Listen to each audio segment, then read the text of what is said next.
darling, ain't gonna make a fly Don't you call me darling! All right, that's enough. Who rolled your cage? Excuse me, would you mind? DC Davis, Wilston North CID. Now, what's this about? We were having some lunch, and this lunatic starts screaming at us for no reason, so we're not paying. It wasn't for no reason. He touched my boot. It was an accident.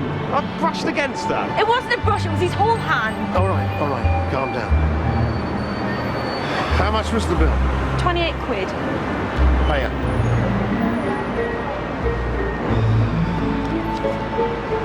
Make it 40.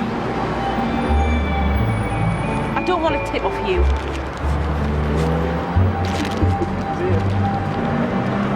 What? That's it? You're just going to let them walk away? Well, it's not that easy to prove. Well, and you charge him extra for having a grow? What does that make me? No, that's not what I meant at all. Pig!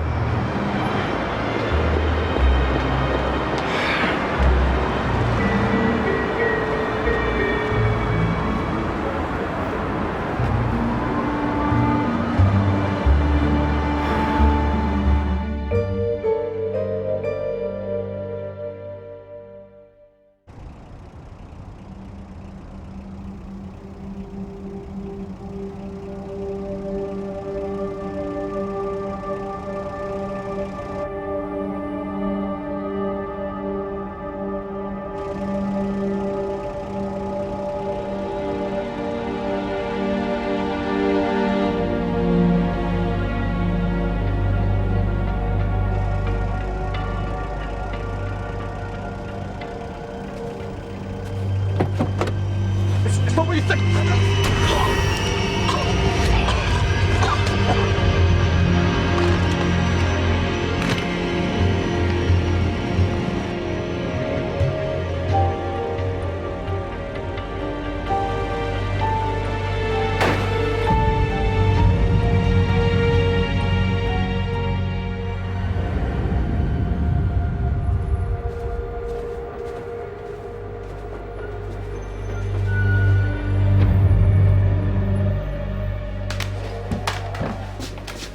What you doing? Categorising the CDs. Did you do that last week? Oh, no. Last week I put them in alphabetical order, but that was stupid because ABBA have got nothing to do with Astrid Gilberto. Not that I'd expect you to notice. Go on, off to work. Sorry. Davis. Uh-huh. Yeah, I know where it is. Yeah, I'll go straight there. Bye. Morning, Maud. Have you ever noticed there's only one letter's difference between monkey and donkey? That's no accident. Have you been spying on me, Dangerous? No? Why would I be spying on you? Because of my political beliefs. You mean monkeys and donkeys? What about antelope and cantaloupe? Ridicule, the desperate last resort of the ruling classes in its exploitation of the working man. Working man? Didn't know you knew any working men. What's this about? Oh, Dangerous, I've been sleepwalking through life. It's about time I realised my potential. That's to be applauded. Someone's eaten all the kiwi yogurt. I understand Stalin had the same problem.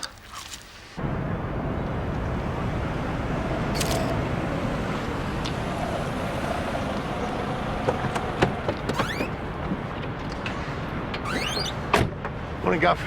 Morning, Dangerous. How are you? Sleep well? Pleasant dreams?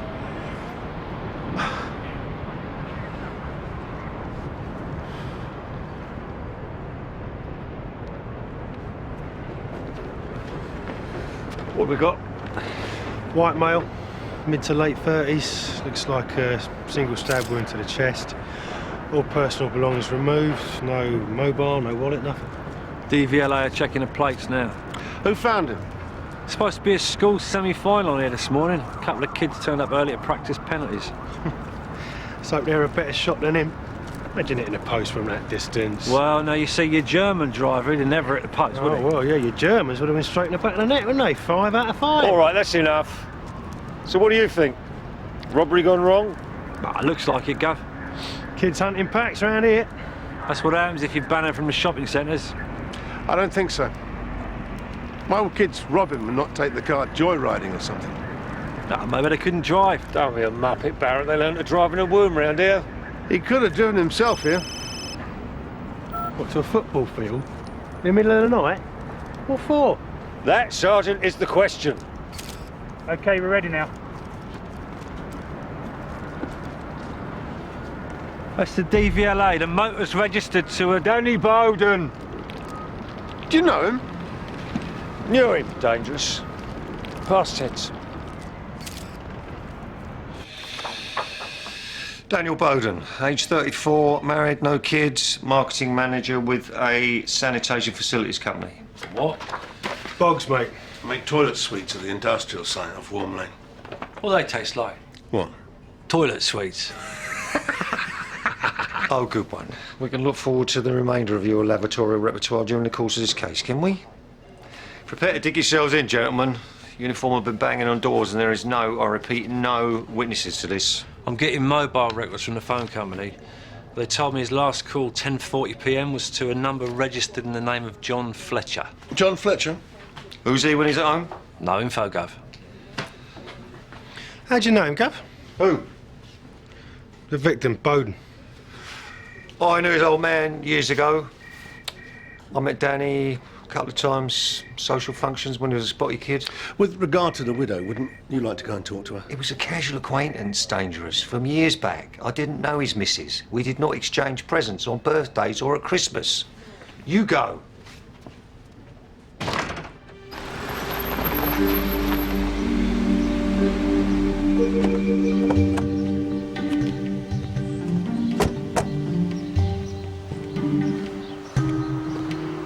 Toilet business must be flush with cash then.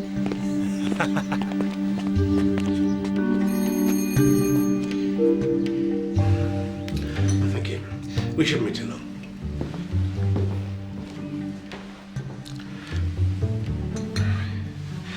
Did Daniel often work late, Mrs. Bowden? Recently, yes.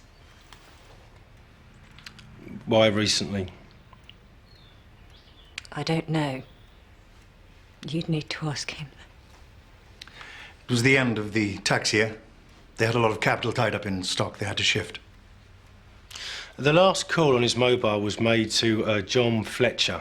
Are you familiar with that name at all? Was Daniel in any kind of difficulty, as far as you know, Mrs. Bowden? Debt? Gambling? Was he friendly with anyone who The might... answer's no, Detective. Danny was a decent man. There are no skeletons. There is no closet. We appreciate your help, Mr. Cornell, but for now we'd prefer it if Mrs. Bowden gave us the answers. I never even knew Danny raised his voice to anyone. We're trying to establish why Daniel would be in that area alone at that time of night. He was robbed. I won't ask you again, Mr. Cornell. Daniel was having an affair, Mr. Davies. Rose. Well, he was, Tom. You must have known. Mr. Cornell, perhaps you just come outside with me and we'll let Mrs. Bowden answer on her own for a while.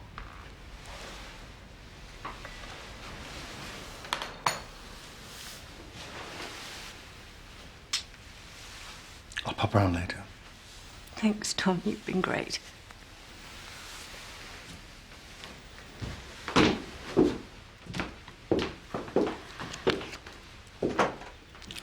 He's right. Everybody loved Danny. But we'd been married 14 years. He started lying to me. We'd always prided ourselves on whatever else, we'd always be truthful with each other.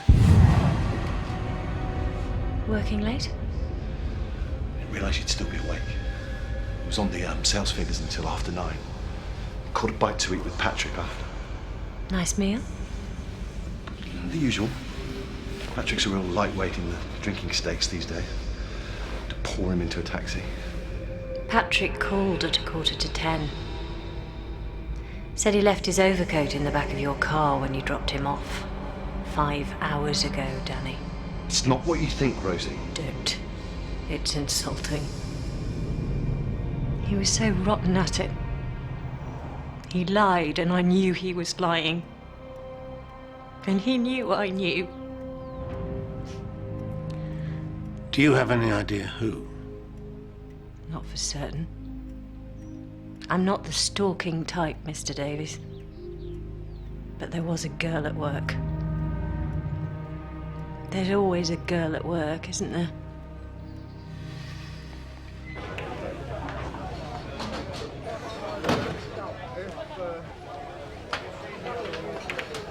Looking very conscientious, Mark. Oh, throwing off the yoke of the oppressor. It's not a yoke, Dangerous. Capitalism will eat itself. Speaking of which, I'm starving. You could get some better crisps, could you? Oh, salt and vinegar's the opium of the masses, is it? You shouldn't mock a man's beliefs, Dangerous. Everybody's soul needs nourishment. Otherwise, life is a series of dull tasks. Yeah, I know what you mean. I think Julie's suffering a lack of nourishment at the moment. Yeah. How so? Just seems a little unfulfilled. I think her life's depressing her. Oh, I'm not surprised. The material excesses of capitalism have left a spiritual vacuum for women. It's the unbearable lightness of shopping. It's not funny, Maud. Do you think she's, What, other men? No, I don't think that, Maud. I trust her. Look, I can't really be seen with you at the moment, Dangerous. What? Why not? Well, like you said, you're one of them. Arms of the oppressor, puppet of the state. My spiritual advisor's here. Met her on the road to Damascus. Oh, Dangerous, you couldn't lend me, thanks. Dangerous. Yeah, thanks.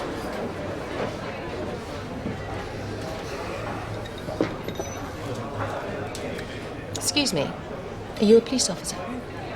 An off-duty one, but yes. You're working on the Daniel Bowden murder? I really can't confirm or deny that. Of course not. Makes the whitewash all the easier when you can't put a face to the investigation. What's that supposed to mean? Same old story, isn't it? The cops in the lodge, a couple of winks and a handshake, and it will slip into the drawer marked unsolved. I've no idea what you're talking about. You really don't know, do you? Enlighten me. Danny Bowden spent last night at a meeting at the Lodge of Divine Serenity at Hampton Gardens. Left just after 10:30. My bet is your post-mortem will bring back a time of death of between 11 and 11:30. I can't discuss this. No, of course not. If you're not in their back pockets, then they've only put you on the case because they don't expect results. I'm not in anyone's back pocket. And who is the they in this conspiracy theory? Sorry, mate.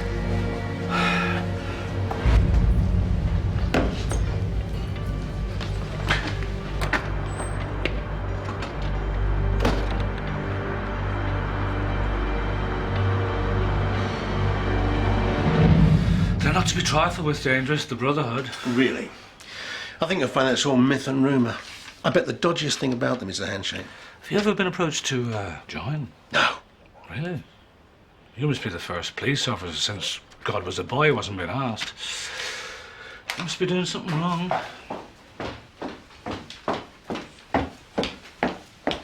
You look great. I was going to make an effort. You got something on? Just shopping. Bye.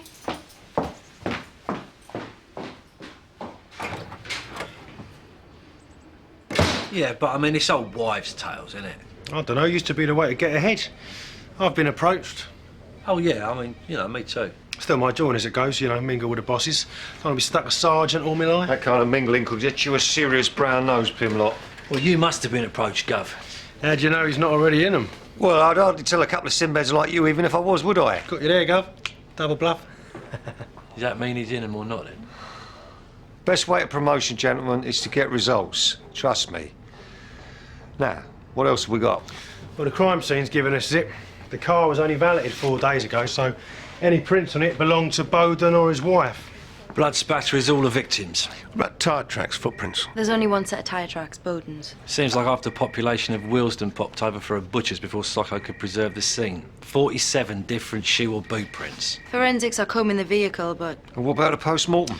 Yeah, time of death confirmed as between 11 and 11:30 p.m. Single stab wound to the chest with a 9-inch blade. 9 inches? Yeah, didn't even nick a rib. Straight in. When it was up to the hilt, it would have been closer to his back than his front. What about that bloke he phoned, Fletcher? Nothing, Gov. No card records. He must have paid for his top-ups in cash.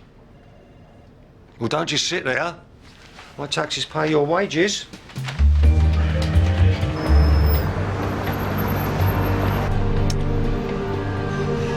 It's your missus, isn't it? Yeah. Don't be shy. Who's the bloke? Oh, he's just, his family friend.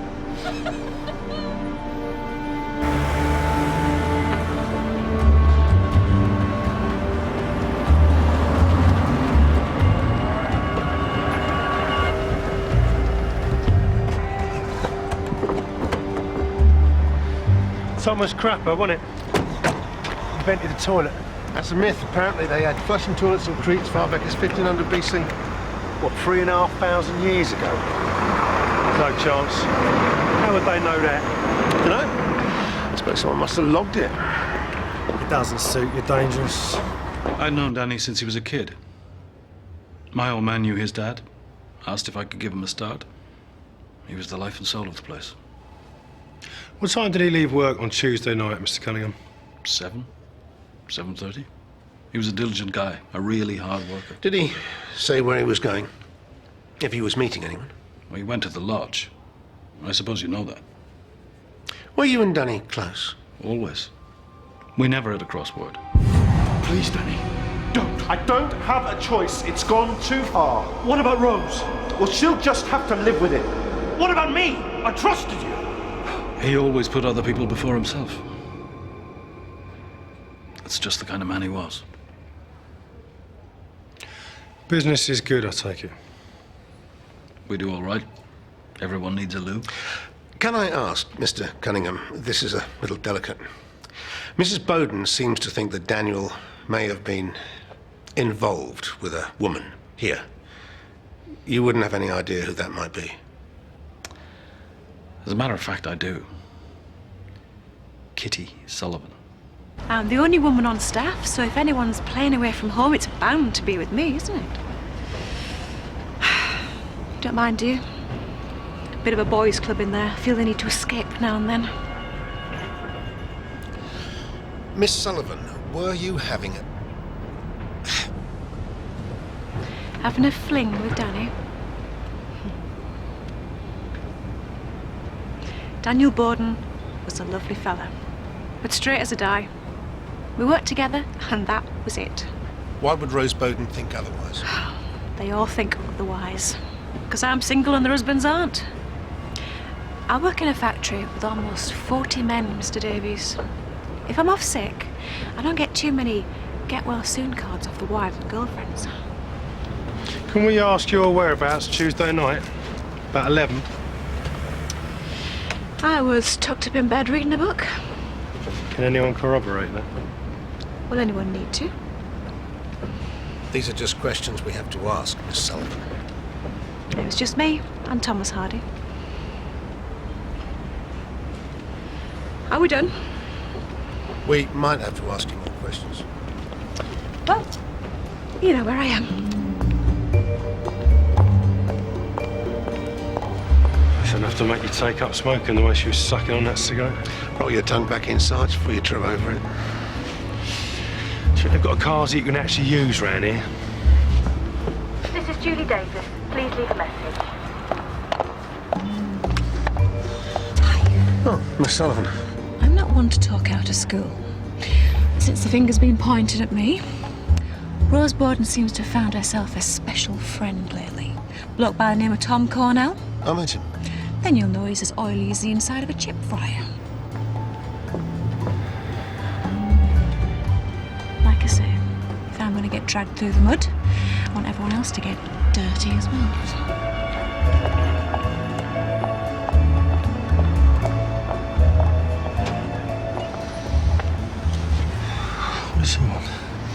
As it happened, she was asking about you. I'm telling you, mate, she was bang up for it. She was all over me like a rat. Wasn't she dangerous? She seemed mildly interested. Mildly. She was practically cooking me my breakfast. Maybe Danny wasn't the Boy Scout everybody thought he was. Well, his bank accounts, mate, interesting reading. How come? Well, there's nothing unusual in the way of expenditure, but he was on 6 figures. What? 100 grand for working in that place? 115. Small operation to sustain such large salaries. Are you leaving us? Bowden's Lodge, been on answer machine all day. And where are you going? With him. If he wants someone to hold his hand, Kapoor can go with him. I want you on the phones. Well, you always say any monkey can make a phone call. Exactly. What you waiting for? A 21-gun salute?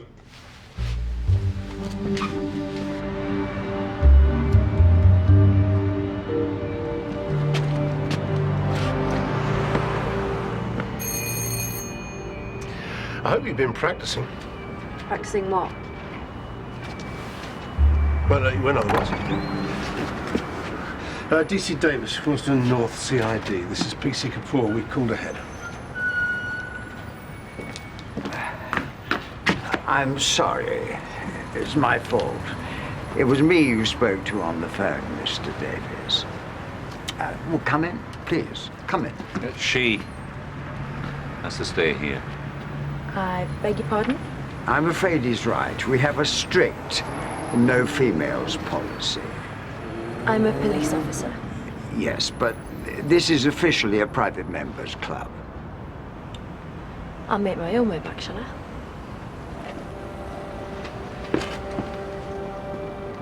Come in, Mr. Davis.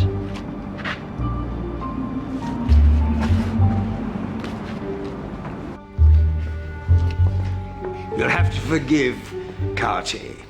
He takes the craft very seriously. I hope your colleague wasn't offended. She's a female Asian police officer, Mr. Robertson. I think she's had to deal with worse.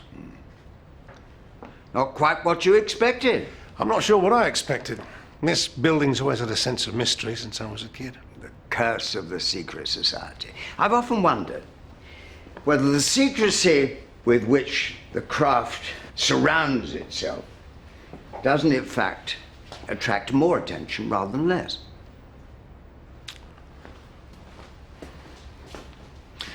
Esse quam videri? To be rather than to seem. Mr. Robertson. Oh, yes, of course. Would you mind retiring to my office? Oh, it shouldn't take long. I'm fine here. Oh, but I'm afraid, as Carty points out, some of our brothers may not be so comfortable at your presence. As I said, discretion has always been integral to the Brotherhood, Mr. Davis.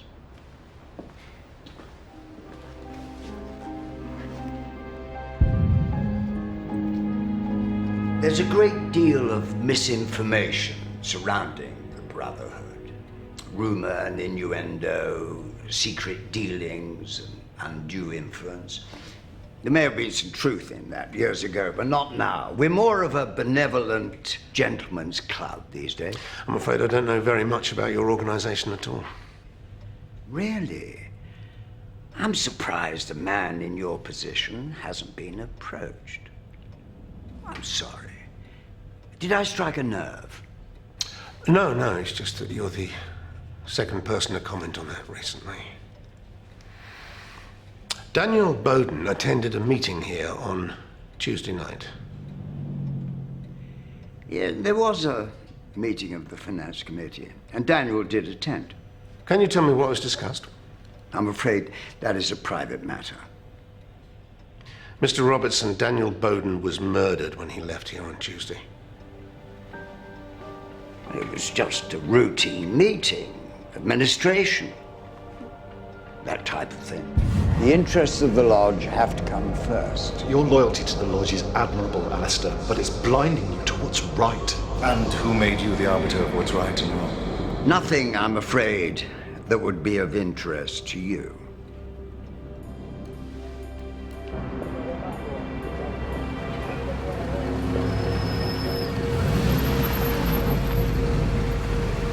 Who are you? And why are you following me?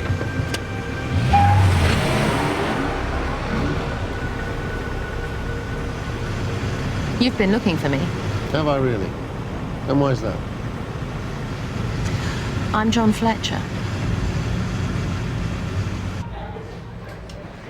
My real name is Claire Simmons. John Fletcher is the name I write under. What kind of writing?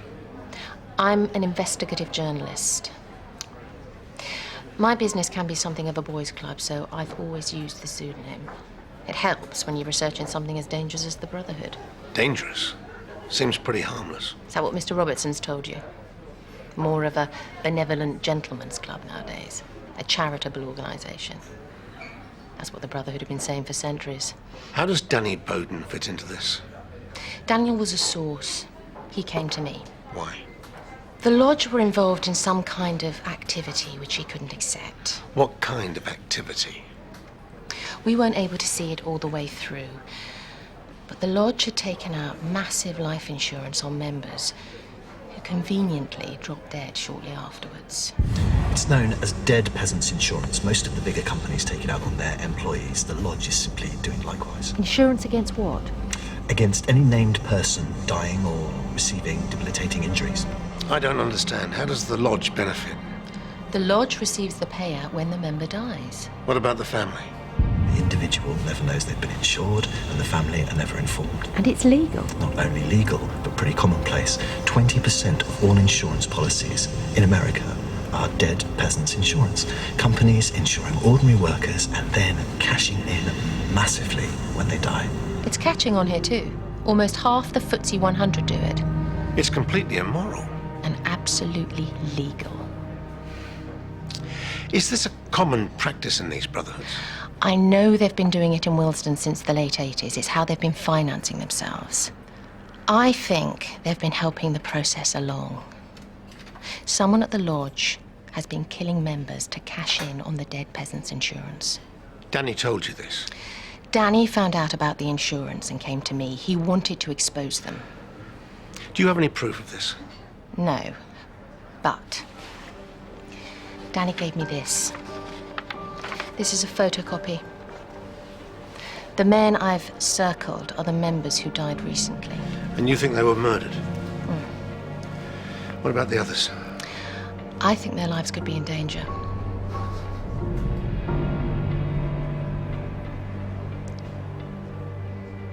Are you all right? Yeah, just trying to take it all in. Dangerous, just a man. I'll have a large malt. I want to talk to you.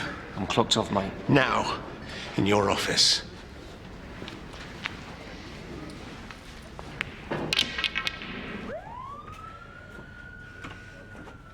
You better be having a nervous breakdown, Dangerous. What is it? Read it. A list of names, including mine. So what? Daniel Bowden gave this list to an investigative journalist days before he died. Are you a member of the Lodge? That is none of your business. I think it is. Especially if it means your name is on some kind of death list and you are deliberately obstructing an investigation. Is that why you've been insisting I handle the case? Because you didn't think I could get a result? And you and your Lodge brothers could sweep this under the carpet? You are skating on very, very thin ice, Detective Constable. Am I? We have a murder victim who spent his last hours in a secret meeting at an exclusive club that you are a member of. And it just slipped your mind to mention it to the investigating officers. I joined the Lodge when I was a young PC. I haven't attended meetings for years. So how come your name is on this list? Well, how would I know? You just only waved it in my face. What other evidence did you get from this journalist? Nothing. Yet. First thing I advise you to do is try being a police officer instead of a gossip monger. For the minute, that is just a piece of paper. It's not a death list or an assassination squad or whatever else it is your newfound friend may have led you to believe. Secondly, and I'll give you two options. Either you go home to your missus and get her to slap some sense into you, or if you have anything to say about my handling of this investigation, I will go up to CIB with you personally now and help you fill in the forms.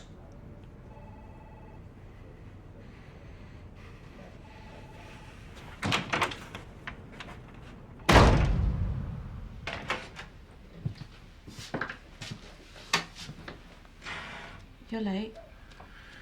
Been a long day.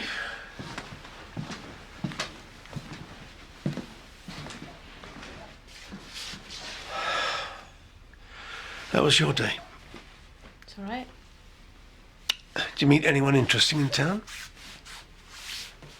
Didn't bother going in the end. Just went for a walk.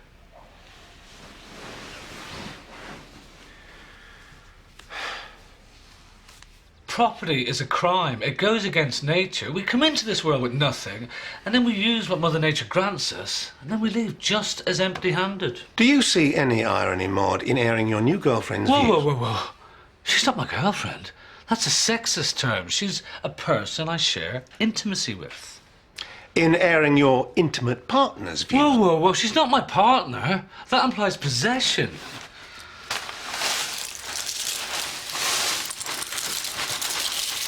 In airing this person's opinion, while you are sitting at my table, eating my cereal with my milk in a bowl I paid for. Yeah, but what is ownership, though, Dangerous? Do any of us ever own anything? Like, you might have bought the cornflakes, but do you still own them after I do this? Julie? I've got to go. Running late.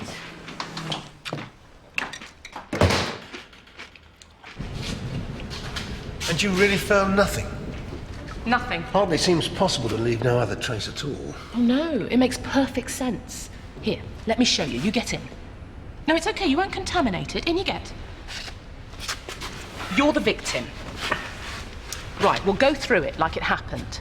See, I think the killer came prepared with gloves and maybe some kind of polyvinyl coat, so there'd be no residue under the victim's fingernails if you made a grab. I pull open the door. You turn to see me in surprise. Well, be surprised. Oh, hello. Okay. So while you're still reacting, I strike the blow straight to your chest. You're right. Fine. You struggle. Struggle then.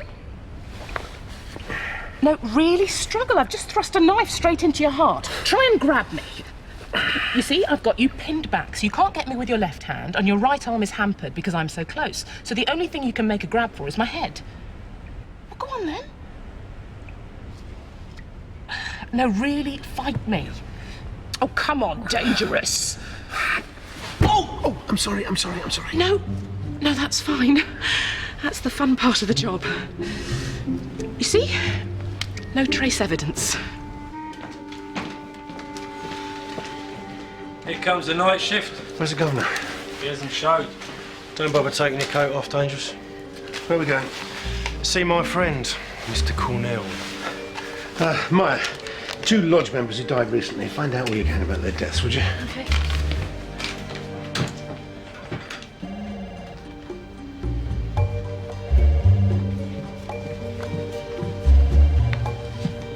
If you wouldn't mind just waiting here for a few moments, gentlemen. Thank you. I had a dream just like this once. It's the Stepford secretaries. What happens when they hit 30? Out the back door, into a skip. I'd buy a policy. Good afternoon, detectives. I'm surprised it took you so long. Please. It's a very common type of policy. Most of the larger companies take out group personal accident insurance on their employees. Why is it called dead peasants insurance? It's not a term I'd like to use. Companies and lodges need insurance just as much as individuals do. Insurance is peace of mind. I've always thought it preyed on people's fears. Have you got life insurance, Mr. Davis? Why were you at Danny Bowden's house the other day? We'd become friends lately. Danny and I, and Rose. She has suffered a terrible loss. From what we understand, Mr. Cornell, Danny Bowden was unhappy with the way the policy was operating.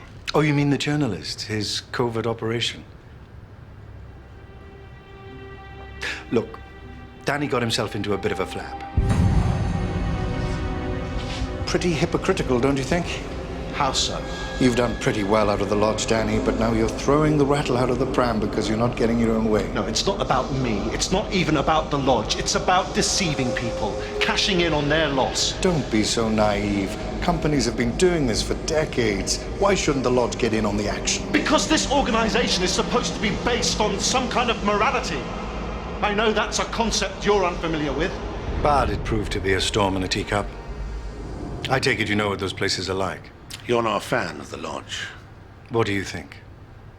It's a secret gang for boys who never grew up. Went out with the Raj in Queen Victoria. If there's nothing wrong with dead peasants, then what's the problem with people knowing about it? Well, you know what the public are like. Get themselves all worked up about a murder. One last question, Mr. Cornell. This is your company. You are the sole owner, right? Right. How does someone like you compete with the larger companies? Insurance is an international industry, isn't it? You mean how can I afford it? Well, I haven't got a lorry load of money out the back, if that's what you think. I have insurance, detective. Looks like Rose Bowden's landed on her feet then. Oh, come on, Dangerous. Don't tell me it hasn't crossed your mind. You saw the way he kissed her when we were in her house. And what did he mean? I have insurance, detective. It means he top slices. People take out insurance with him, he takes out insurance on having to pay out to them. As long as he can collect enough premiums, he can't lose. So all he does is fill in forms? Essentially. And he gets to have all them secretaries? At the tone, please record your message. Claire, this is DC Davis, was in North Kitty Sullivan. There's just a couple of things I'd like to ask you. I've been trying to reach you all day, so give me a call when you get this message. Thanks. Telephone number is 0208. That's lovely. Cheers, mate. Oh, what? You've never found out a bird's address on the sly? You could have just followed her home from work, spied on her with your binoculars, shimmied up her drain pipe. Nothing a girl likes more than a stalker. And what, you two are the moral majority, are you? I've got a couple of questions for her. Yeah, I bet you have. Oh, Kitty. Can I play with you?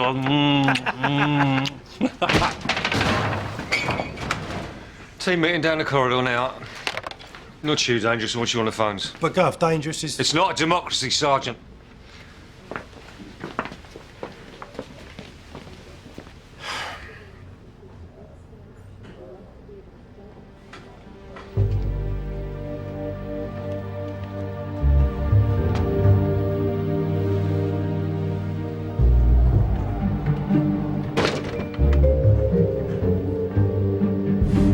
Dangerous.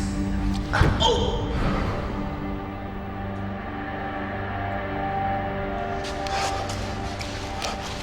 Sorry to drag you out this late, Beth. Oh, no. I wasn't doing anything. It's called anthropometrical identification. It's been around for over 100 years, but it's still pretty controversial. How's it work? Well, it's a combination of very precise measurements and characteristic marks particular to one person. Your nose, your ear, your feet, your nether regions are as individual to you as your fingerprints are. Look, take your nose. No one else's nose is exactly the size and shape. Yours is. With precise enough information, I could identify your nose from any other nose on Earth. We'll do a cyanoacrylate test. I was just going to suggest that. Cyanoacrylate is superglue, basically. We place the heater inside the car with a deposit of glue in it. Set the timer. And the vehicle fills with fumes.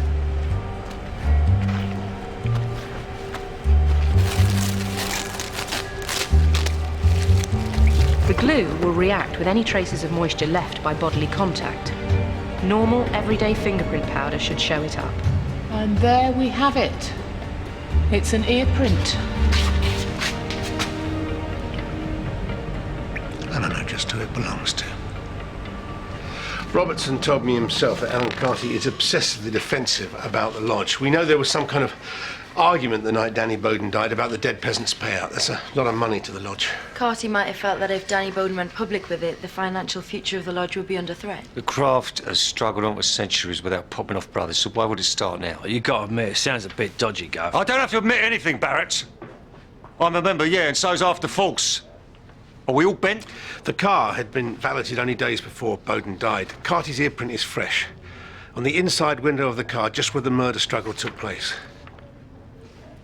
Yeah, I'm not saying he was acting on behalf of the lodge.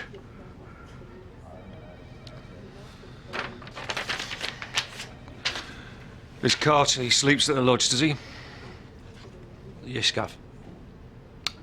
Then let's go get him. Not you, Davis.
You don't understand. Come on, Carty, it's over. There's nowhere to go. You can't. Carty, I'm a brother. Been a brother for 22 years. I want you to put that knife down. I've never seen you. I was initiated here, 28th of October 1985, by Danny Bowden's father. Now put the knife down. Is this the way you honour the Brotherhood? No, I've done nothing wrong. You murdered a brother to save a few quid. No, I never. I was trying to help. It's over, brother. Put the knife down.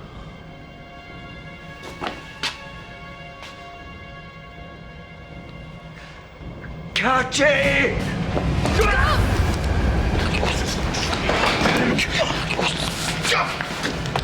Get him on him!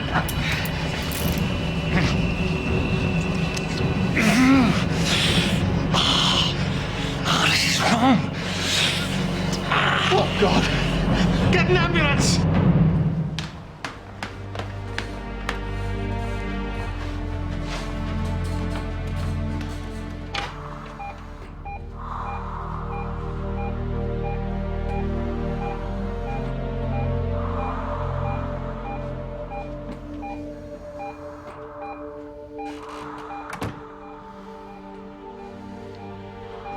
This isn't how I planned on getting promoted. You're only acting up. You'll be back. I'm not a member of the finance committee. I only serve them drinks and sandwiches. You must have heard something. It will be in your interests to talk to us. I heard what went on at the meetings. He wouldn't have gone through with it. Who? Danny Bowden wouldn't have told that journalist anything. He was just saying that to scare the rest of the committee. You're very committed to the principles of the Brotherhood. What did you feel about the dead peasants' insurance? Alistair Robertson just wants the Brotherhood to thrive. Danny was sentimental. You mean he had a conscience and was willing to act on it? Now, wait. The Lodge contributes all... Yeah, well, the Noble Lodge line is wearing a bit thin at the moment. Seeing as how we're picking up bodies left, right and centre. Maybe if Danny had paid more attention to putting his own house in order, this wouldn't have happened. Have you any explanation as to how an impression of your ear could get inside Daniel Bowden's car?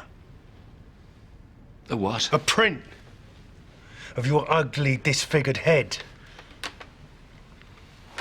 An impression of your ear was found on the driver's side interior window of Daniel Bowden's car. I suggest you wipe that smile off your face, Mr. Carty.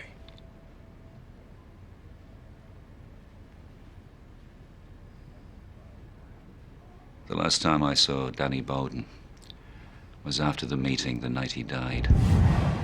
Mr. Robertson was in a bit of a panic. Sent me out after him. Mr. Bowden! Mr. Bowden, please, come back. Mr. Robertson wants to talk. That's when my head must have hit the window. And how would I follow him? I don't drive. What do you think he meant? Danny should put his own house in order. Just trying to throw us. You're the one that came barging in with your superglue ear print. I know. What's that supposed to mean, put his own house in order? I was hoping you were going to tell me. God, he's a weird little man. Belongs in a bell tower somewhere instead of casting aspersions. What exactly is your relationship with Tom Cornell, Mrs. Bowden? I beg your pardon. I said, what is your relationship with Tom Cornell? Tom has been a good friend these last few months. Since Danny betrayed me. How did he betray you? A marriage is built on trust. And you have to trust completely. You can't just trust a little bit or a half or a quarter. It's all or nothing. All your eggs in one basket. That's why it's so crushing when trust is shattered by... Danny wasn't having an affair. What? Danny didn't betray your trust. How can you know that? He was talking to a journalist about the lodge. A female journalist. That's why he was late all those times. That's why he couldn't tell you what he was doing.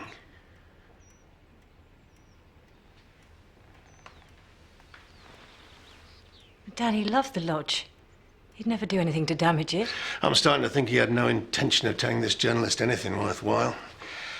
That it was part of a strategy to outmaneuver his opponents.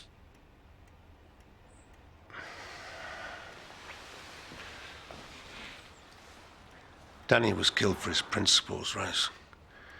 He was trying to stop some misguided men within the lodge, exploiting his members. That's just like Danny.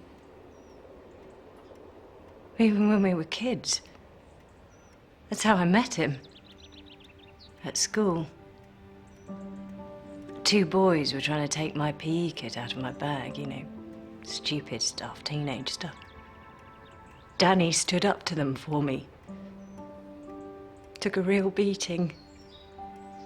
He still has the scar. Lying there, bleeding all over his school shirt, and he apologized to me. Apologized for not stopping them taking my kit. Danny was good. Always. I don't know why. What made you think he was having an affair? Tom came round a couple of nights, said he couldn't get hold of him at the lodge. Then Danny lied when he came home. Danny was close to Tom. No. Only recently Tom started coming round. Danny wasn't sure about him. But he's so genuine. When I was worried about what Danny was up to, Tom was there for me. Rose, Tom knew about the journalist.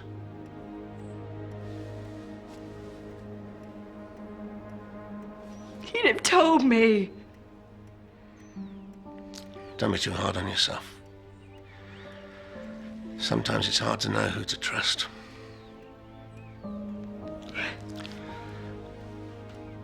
Did your husband have an office here in the house, Rose? What is it you're looking for? I'm not sure. If Danny was simply using this journalist, he may have kept records, journal of their conversations to protect against misrepresentation. Danny never kept a journal. Sorry about the mess. It's the funeral arrangements. I'm sorry. Sometimes we get so caught up in our work, we don't realise how difficult something like this is. That's all right. Tom's helping me with...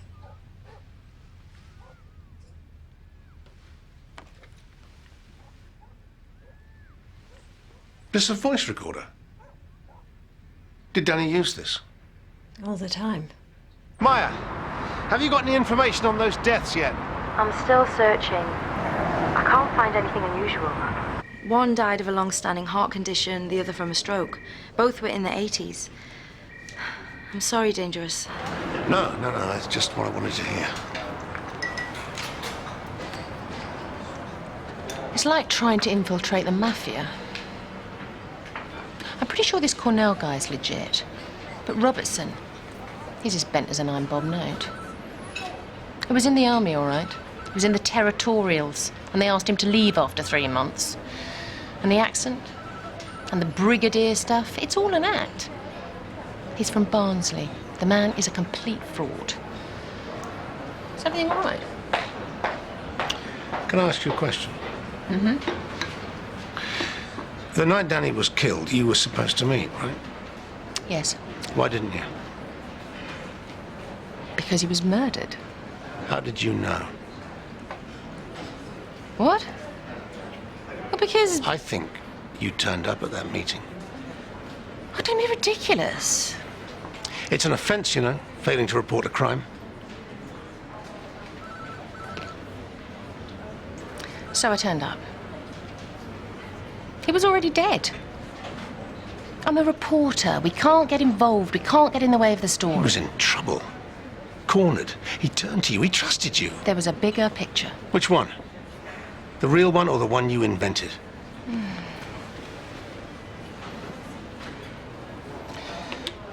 Danny recorded your meetings, Claire. He never suggested the other 2 members of the lodge were murdered, or that there was a death list. You did that. You have no interest in the truth, have you? You're only interested in the most sensational story you can get away with.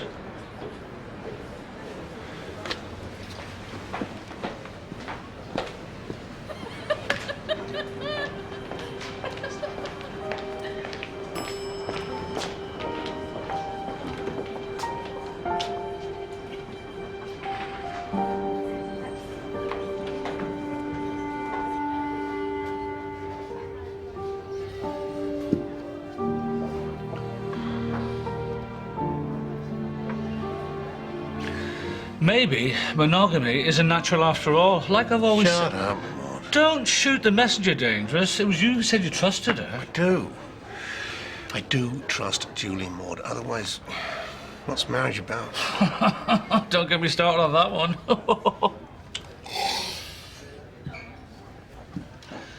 Have you ever been tempted to, follow her?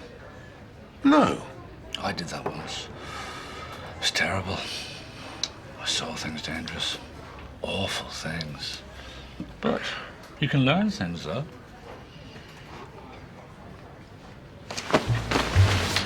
Where are we going? I got...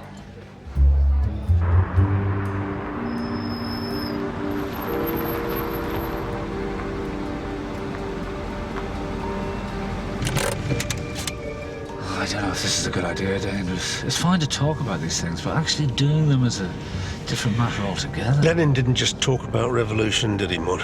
Actually, that's what he mostly did. Speeches, books, leaflets, those tiny little... Just stay here where we belong. On the fridge. Remind himself about the revolution.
The brethren from the north, east, south, and west will take notice that Mr. Thomas Cornell is about to pass in view before them, to show that he is a candidate properly prepared as a fit and proper person to be made a brother. Dangerous? Where are you? It's kind of hard to explain. I'll call her back. I'll call you back.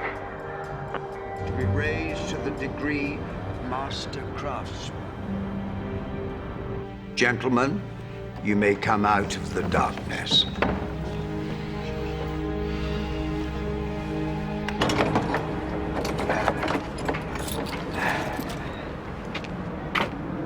Mr. Davis, what a pleasant surprise. You can drop the act, Mr. Robertson. I beg your pardon? The accent, the Brigadier's bearing. Not much of your Yorkshire roots in that, Mr. Robertson. If that's your real name, Mr. Robertson. Would you mind going and sitting in the car, please, Maud? I don't know what to believe in anymore. Nothing is what it seems. We'd better go inside.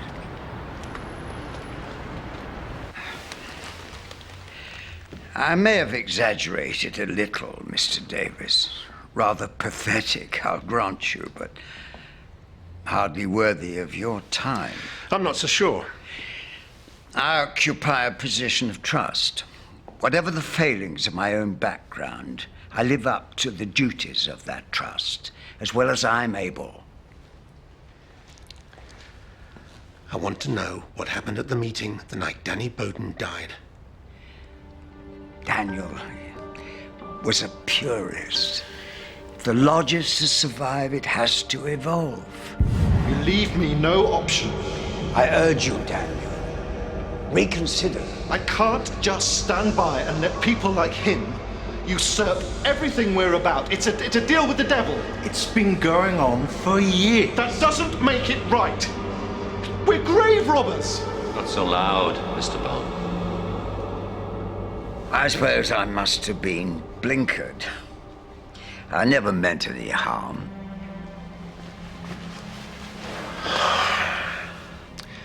I understand your loyalty to the lodge. In a way, it's almost admirable, but you must recognize something's wrong when your members are worth more to you dead than alive. It's the end for us, and I'm not even the worst affected. Poor Patrick Cunningham is absolutely dependent on the lodge for his business. If the lodge goes under, he's finished. Do you know who killed Daniel Bowden? I'm sorry, I don't.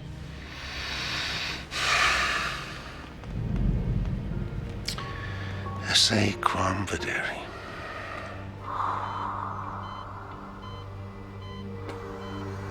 I think I've got it, Guff.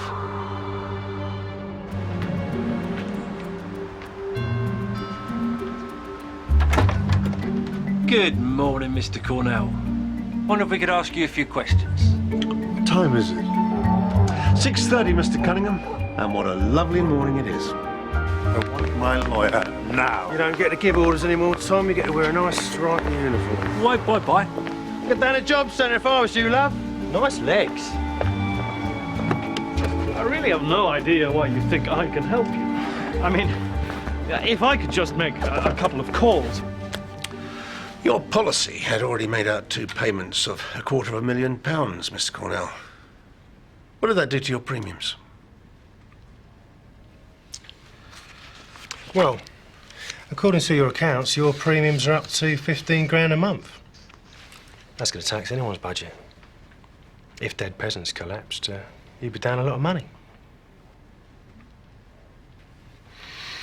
How long did you know Danny Bowden? About 10 years. He was always there at the lodge when I called in on business. And his wife? Just a few months. When did Danny first find out about the lodge's Dead Peasants policies? I really couldn't say. According to the minutes of the Finance Committee, it was 3 months ago. Around the same time that you befriended Mrs. Bowden. Now, what's that supposed to mean? That you found out Danny was planning to do something about the Dead Peasants insurance, and you decided to ingratiate yourself with his wife. To destabilize them. Now that's ridiculous. Mrs. Bowden tells us you conveniently dropped round on a number of occasions when Danny was not there. I resent your implication. And I resent you implying to her that he was having an affair when you knew perfectly well he was meeting a journalist concerning matters which would significantly affect your income? You have absolutely nothing on me. What do you think? I think he orchestrated the whole thing. What are we going to charge him with? Nothing yet. It's early days. Your business had a turnover of almost £15 million last year, Patrick. Very impressive. Yes. 85% of that business comes from one contract. Well, it's often the case with small businesses that one major contract takes up the majority of your capacity. What would happen if that contract was taken away? Obviously, it would be difficult. Now, this huge contract is with North West London Council, isn't it? To provide and maintain bathroom suites for all council property over a period of 10 years. That's right. How did you come to be awarded that contract, Patrick? Usual tendering process. Alistair Robertson chairs the committee that awarded that contract, doesn't he? Does he? Is there any possibility that your relationship with Mr. Robertson within the lodge had any bearing on how that contract was awarded? Well, I'm sure Alistair... Bearing in mind we've already interviewed Mr. Robertson in this regard. If the lodge was to go under due to adverse publicity, your business would be in trouble.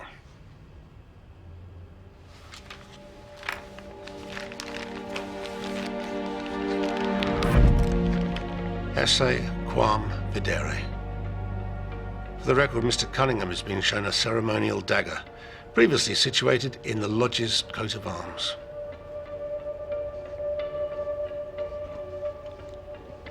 Where did you find it? It was at the bottom of the canal.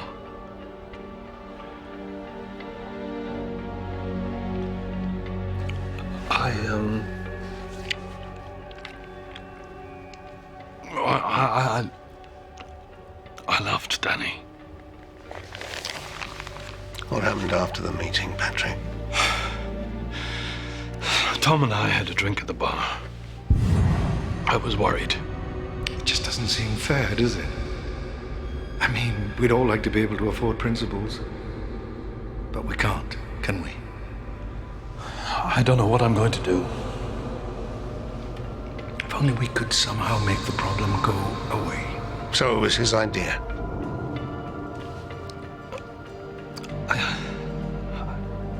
I don't know.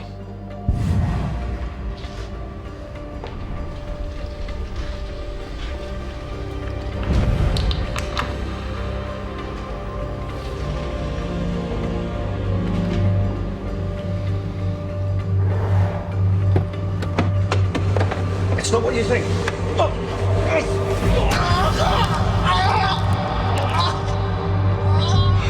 I've known Danny since he was 10 years old.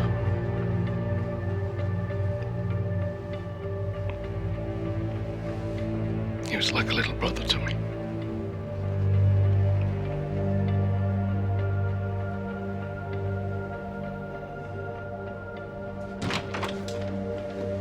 Did you get him? Yeah, we got him. Better get a team up to the canal.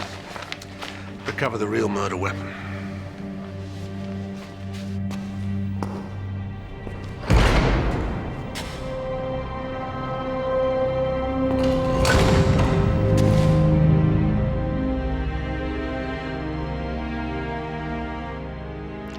I hate grapes.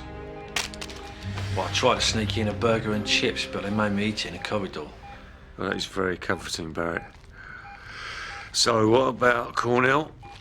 I was still holding him, trying to get him on conspiracy. Chances are he'll walk, though. And he's as guilty as a mug who put a knife in. Oh, yeah, I've got to go, Gov. I've got a date. I think visiting time's up anyway. It's all right. Gov. Dangerous. Just a minute. I did everything I could on that case, just like I do on every case. It's important that you know that. Of course I know. Look, what you did was, well, lead in from the front, as you always do. Oh, got your present. Oh, you are a star. I've been dying of thirst anyway. Lucasade? You having a laugh? No. Well, you don't think I'd bring, into intensive care? Well, of course I did. What kind of a mate are you? Little nip of whiskey would have done me a world of good in here. I don't think the doctor... What do you know about doctors? I knew I should have busted you down to uniform when I had a chance. Every time I have to depend on you, you let me down. Do you know what you are? You're as good as a chocolate teapot. That's what you are. Get out of here! Bye. Nurse! You look tired. Do I? Well, maybe a bit.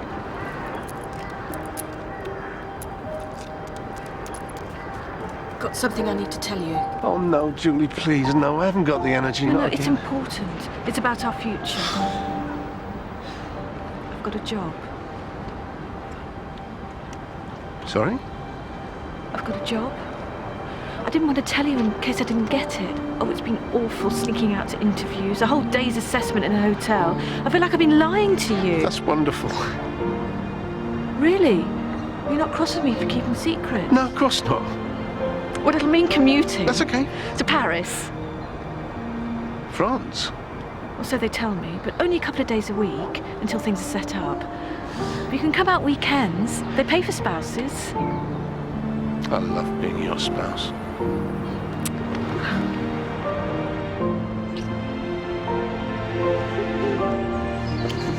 Paris? Where are all the great men and women of our time? The great thinkers that history will look back upon and say they contributed to the human condition. We don't have a Lord Byron or a Coleridge. Karl Marx, where are you when we need you? Of course, Karl Marx's children would have asked the same question, because they nearly starved to death while he was talking politics with his mates, and Byron slept with his sister and everything else that wasn't tied down, and if Coleridge was around today, he'd be in rehab somewhere.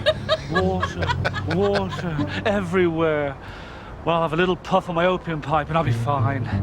Right, any questions from the floor, brothers and sisters? Anyone? No one? I told you you were right to trust her, Dangerous. No, you didn't. You said monogamy wasn't natural. No, I didn't, Dangerous. I merely floated the idea. I was playing devil's advocate. I don't think philosophy's your thing, Mon. That wasn't philosophy, that was psychology, which is a particular forte of mine. Yeah, you must have 40 fortes. There's no need to be childish, Dangerous. Well, we can't have that. It's what distinguishes us from the animals. Which animal is that? The monkey or the donkey? Semantics, Dangerous. Semantics.